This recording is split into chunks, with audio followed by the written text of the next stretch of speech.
Hello, my name is Amanda McDonald, and I am in the graduating class of 2016.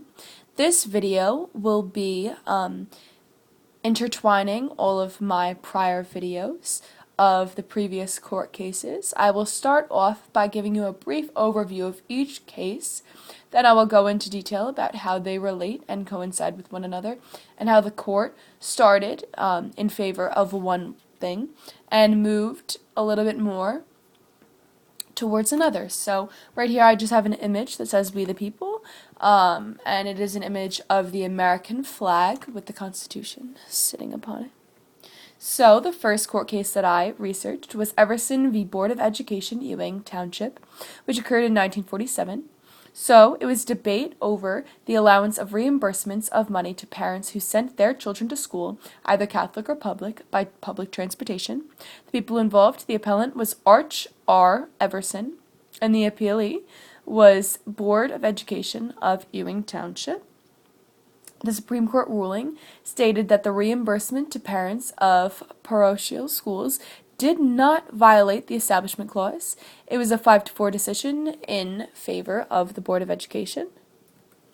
The next case I did was Engel v. Vitelli, which occurred in 1962. It was debate over whether or not a non-denominational prayer within schools is violation of the First Amendment. The people involved were the petitioner, Stephen Engel, who was stating that he believed that this prayer was discriminating against many, and he thought that his son should not have to recite it. The respondent was William J. Vitelli. The Supreme Court stated that it contravenes the ban of establishment of religion within the First Amendment and reversed the lower court's rulings. My next case was Lemon v. Kurtzman, which occurred in 1971. It was debate over whether or not the Non-Public Elementary and Secondary Education Act of 1968 violated the Establishment Clause found within the First Amendment, and the Establishment Clause prohibits the establishment of religion by Congress. The people involved, the appellant was Alton T. Lemon, and the appealee was David H. Hertzman. Lemon won the case, and the statute was declared unconstitutional due to its excessive entanglement between the state and the church. So, one thing that connects them all is that each of these cases relates to the First Amendment. It forbids Congress from interfering with the people's freedom of religion.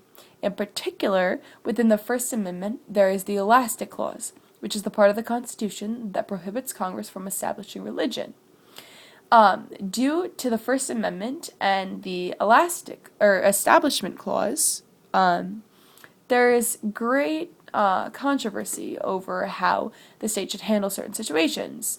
It creates a gray area, and that is why several of these cases have been brought up. So, Everson v. Board of Education, they believed that reimbursing the parents in Catholic schools was violating the First Amendment. In Engel v. Vitelli, they believed that praying in schools was violation of the First Amendment. And in Lemon v. Kurtzman, they believed that the Non-Public Elementary and Secondary Education Act of 1968 was a violation of the First Amendment. So, you can see that starting with Everson v. the Board of Education and progressing to Lemon v. Kurtzman, the court relatively starts out having more of a connection between the church and the state.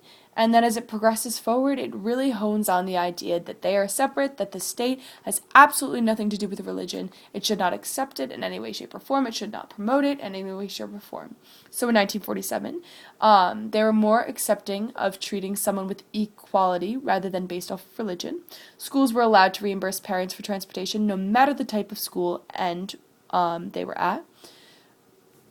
And then in 1962, ban of school led prayers. So the separation between the church and the state, as I said before, widens.